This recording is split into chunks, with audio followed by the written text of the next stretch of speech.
The coach of the Indonesian U22 national team, Indra Syafri, confirmed that he will drop 10 players from the training camp or TC squad ahead of the 2025 SEA Games in Thailand. This decision is a crucial point in the selection process for the tournament, where only 23 players can be registered according to SEA Games regulations. This news emerged while the intensive TC was underway in Jakarta. Initially, Indra called around 30 players. However, after the addition of a number of diaspora players, the total number of TC participants increased to 33 people. The first target is of course to validate which players are truly suitable for us to bring to the 2025 SEA Games. We will then select the 23 best players on November 26 or 27, 2025, said Indra Syafri while at the Madia Stadium in Jakarta. According to Indra, the decision to eliminate players was not solely due to numbers, but rather part of the coaching team's strategy to assemble the most prepared and balanced squad. One of the considerations was individual performance during TC and trials. Players are tested not only in training, but also through trial matches so the coach can evaluate their quality in real terms. In addition, Indra emphasized that he does not give preferential treatment to anyone. The reputation or experience of senior players or even diaspora players will not be a guarantee of inclusion in the final squad. All are assessed objectively based on data and actual performance.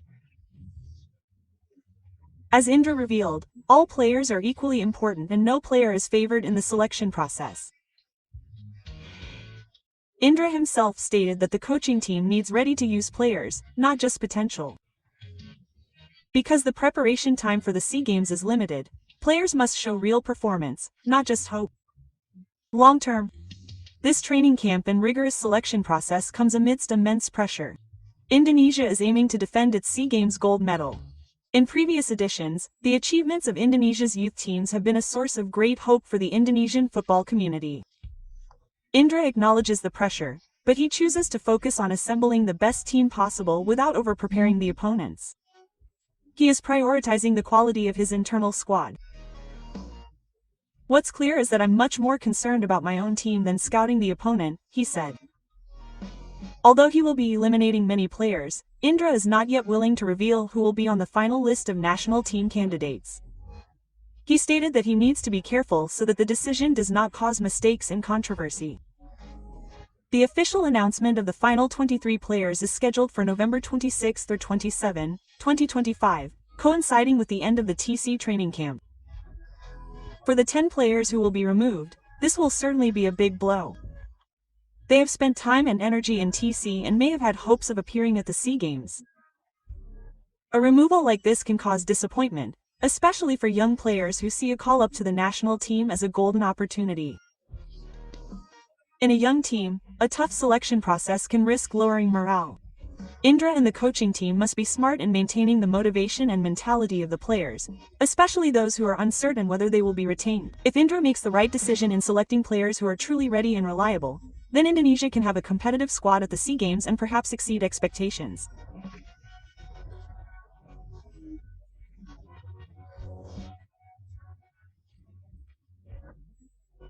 Conversely, if the removal is misguided, it could weaken the team's depth or ignore long-term potential.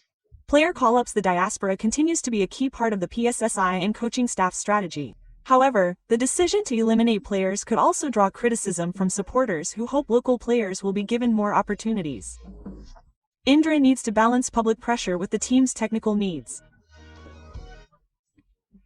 Indra Syafri's decision to cut 10 players ahead of the 2025 SEA Games is a strategic move that is not easy but crucial.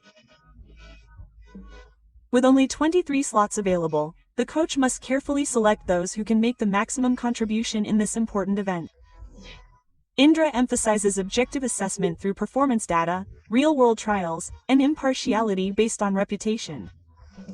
Meanwhile, challenges arise from internal competition, especially with the presence of diaspora players ready to compete. The trial against Mali is